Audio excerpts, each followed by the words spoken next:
Humanity sends the first space expedition to Mars, which mysteriously vanishes. Rescuers struggle to reach the red planet and discover an astonishing find that reveals the secret of the origin of humans and life on Earth.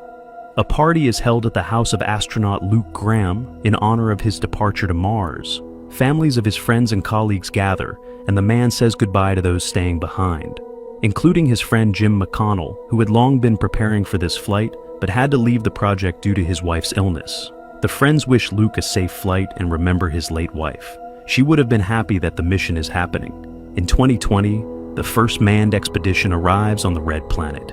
Soon people discover a strange white formation near the base in the Cydonia region, which they suspect is a water ice deposit, useful for future colonization. Transmitting the news of the find to the command center aboard the International Space Station, 4 crew members head to the location for further research. Arriving on site, they see a tall mountain, which radar identifies as metallic. Then the astronauts begin to hear a strange low sound, assuming it's just rover interference. And when they increase the power of their equipment, the sand beneath their feet starts to move. At first, this doesn't cause much concern. The astronauts stay in place, examining the mountain, above which a sand whirlwind is growing. But soon it begins to behave like a sentient being, seemingly examining the newcomers before attacking them, killing 3 astronauts within seconds, and then emitting a powerful electromagnetic pulse, destroying most of the working electronics aboard the ship. After the whirlwind subsides, a huge human face carved out of dense material appears from under the layer of sand. The space station receives an unintelligible message from Luke, but they do not understand what happened and whether Luke is alive. The leadership realizes that a rescue expedition needs to be organized, but how this can be done technically is unclear. Then Jim proposes a solution to the problem, as he had developed plans for evacuation from Mars. The station commander agrees to consider it, but opposes Jim's participation in the expedition because the man refused to undergo tests and left the project. Woody Blake insists on including his friend in the crew, since his refusal to join the first flight was for a good reason. He was very worried about his wife.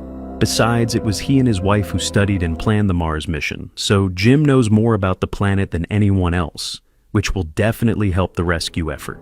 Hearing his arguments, the commander agrees, and the rescue ship, with a crew of 4 heads to Mars.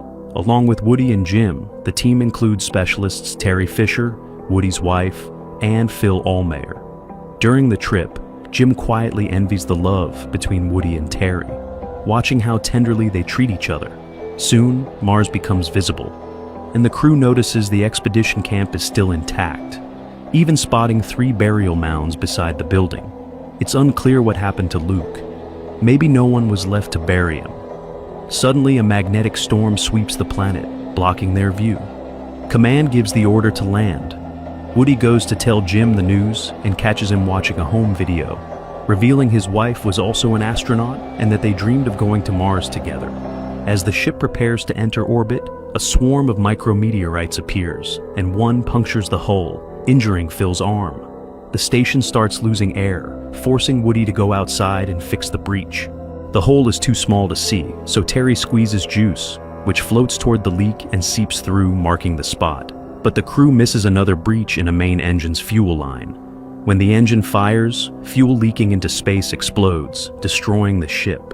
With no choice, the crew quickly puts on spacesuits and escapes into open space, hoping to reach the supply module from the first expedition. They find it, but it's in a lower, faster orbit. Woody uses all his thruster fuel to reach it and ties a rope, but he can't stop his own momentum and keeps falling toward Mars. Terry, desperate to save him, unhooks her rope and follows. Realizing she'll die too if she keeps trying, Woody removes his helmet and dies.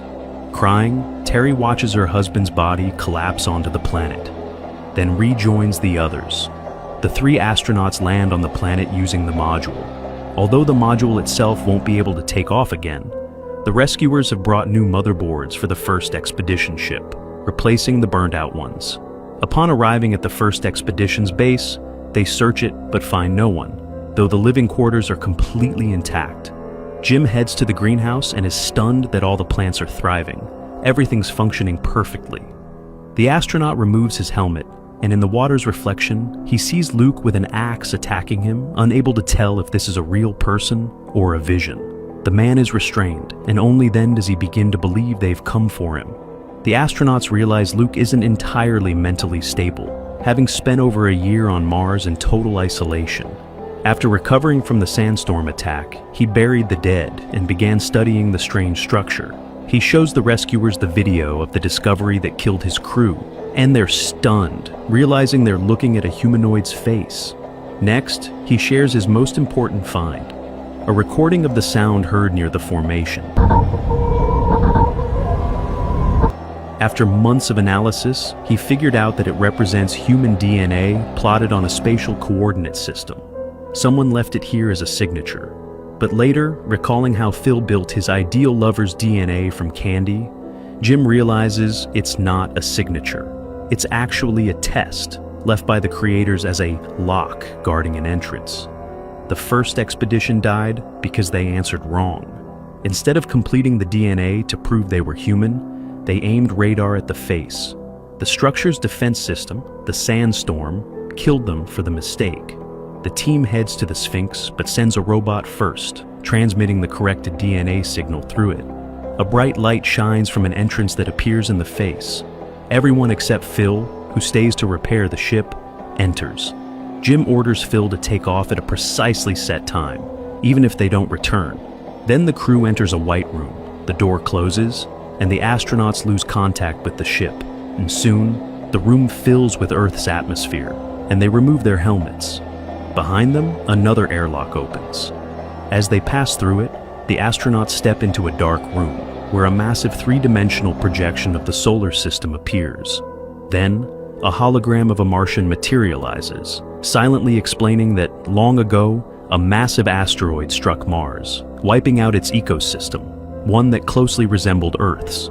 The Martians evacuated their race to other star systems, but also sent a ship to Earth carrying the seeds of future life. Hundreds of millions of years later, multicellular plants and animals emerged, with no explanation for their sudden appearance. Much time has passed since this act of panspermia. The life forms born from the delivered DNA evolved into humans.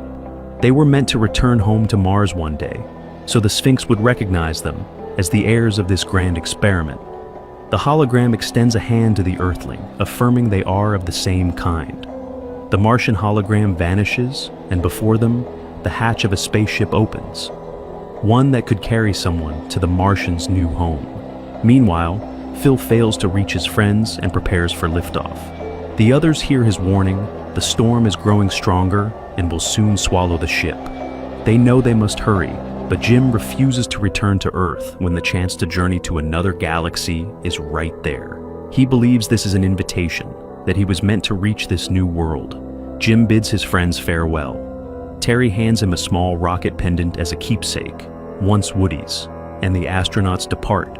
Meanwhile, Phil repeats his call, but, getting no response, hesitates to hit the launch button as Jim steps into a slender elevator that carries him up to the Martian ship. The two remaining astronauts barely make it back to their own vessel through the sandstorm, saved only because Phil delays takeoff against orders. Meanwhile, Jim stands on a circle that materializes before him and suddenly finds himself unable to move as water rises around him. Bracing to drown, he holds his breath, but then inhales and discovers he can breathe underwater. He smiles, realizing this is a new kind of life. Flashes of his past flicker before his eyes, as if he's saying goodbye one last time. His crew, now airborne, watches through the window as the Martian ship carrying Jim streaks away at incredible speed toward a distant galaxy, wishing him safe travels. This good-hearted, decades-old sci-fi film may lack a fast-paced plot, and though it's full of scientific inaccuracies, it remains gripping, holding tension until the very end.